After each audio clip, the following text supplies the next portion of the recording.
इस काल भगवान ने एक चिंता बनी रहती है काल भगवान को, ब्रह्म को, जिसके 21 ब्रह्मांड में हैं और उसमें से एक ब्रह्मांड में हम रह रहे हैं। उसको ये चिंता बनी रहती है कि यदि इन प्राणियों को यथार्थ ज्ञान हो गया उस परम पिता का, ये सभी भाग जाएंगे, तेरा लोक उजड़ जाएगा। इसलिए इसका भरसक प्रयत्न रहता है कि इनको मिसगाइड रखूं और कोरी बकवाद भरवा दूं।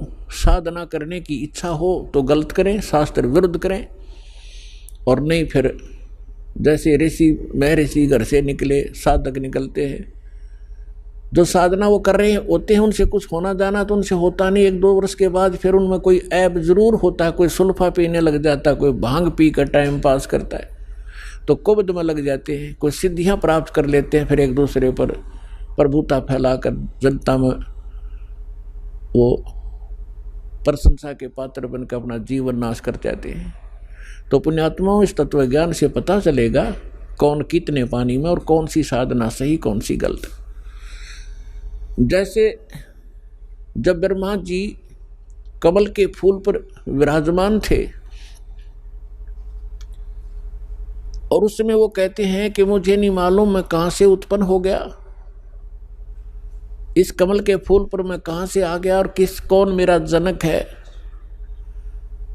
तो फिर वो ऐसा विचार कर रहा था, उसी समय इस काल भगवान ने, इनके पिता ने आकाशवाणी कर दी कि तप करो तप करो।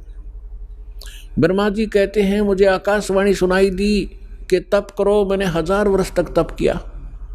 ये तप करवाकर सिद्धियां प्राप्त करवा लेता है, और जैसे बैटरी चार्ज कर ली तप करके, और फिर आगे फिर दूसरी बार फिर 1000 वर्ष जब तप कर लिया ब्रह्मा जी ने, फिर दूसरी आकाशवाणी कर दी कि सृष्टि करो। सूक्ष्म वेद में कहा है कि तपो तपो कर वाक्य सुनाया, लोक रचो बल मेरी माया। पहले तो कहा तप करो तप करो, जब तप कर लिया, जब कहा कि सृष्टि रचो, तो ब्रह्मा जी ने उस आकाशवाणी जो काल ब्रह्म की थी उसको पूर्ण परमात्मा की मान ली, क्योंकि इनको पता था नहीं कख भी कौन भगवान है कैसा है। आज तक इनको परमात्मा का कोई साक्षात्कार नहीं हो लिया है। वेदों से तो ओम नाम ले लिया इन्होंने, और ब्रह्मा जी ही इस सृष्टि के अंदर काल सृष्टि में सबसे बड़े विद्वान माने जाते हैं और उन्हीं को वेदों का ज्ञाता माना जाता है। अब अन्य जिस भी ऋषि को, मनु को या वासिष्ठ को, जिसको भी उस ब्रह्मा जी ने जैसा ज्ञान दिया, तो उसमें से एक तप भी साथ जोड़ दिया सभी ने कि ब्रह्मा जी को आकाशवाणी हुई थी कि तप करो। ये तप ले लिया चाणक्य ऋषि ने ब्रह्मा जी का मौखिक, तब तक तो वेद प्राप्त भी नहीं हुए थे। उसके बाद फिर सागर मंथन हुआ था जब 4 वेद प्राप्त हुए थे।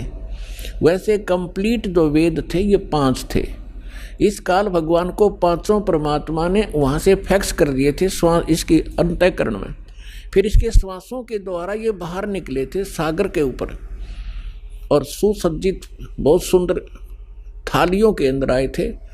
तो इस ज्योति निरंजन ने वो 4 पढ़े, 5 पढ़े इसने, तो 5वें जो वेद था उसके अंदर उस परमात्मा का विशेष ज्ञान था। तो इसको चिंता बन गई कि उस परमात्मा की इस प्रकार जानकारी प्राणियों को होगी, ये सब भाग जाएंगे।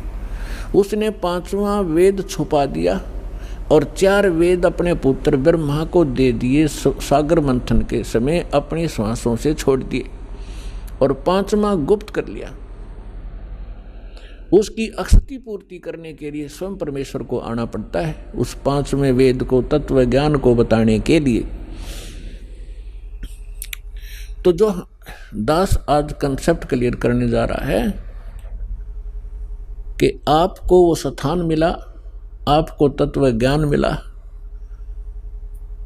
तो आप कितने शुभ संस्कारी प्राणी हो। सभी बहन भाई बुजुर्ग बेटी माई बाई सभी जो यहाँ पहुँचे, चाहे कोई दुख में आ रहा है, चाहे कोई ज्ञान समझ के आया है, या किसी भाई बहन के कहने से इस पवित्र स्थल पर पहुँचा है, तो यहाँ आने के बाद अपने आप इस रंग में रंग ही जाता है। 1-2 बार सत्संग सुनने के बाद आज से बुद्धिमान समाज है।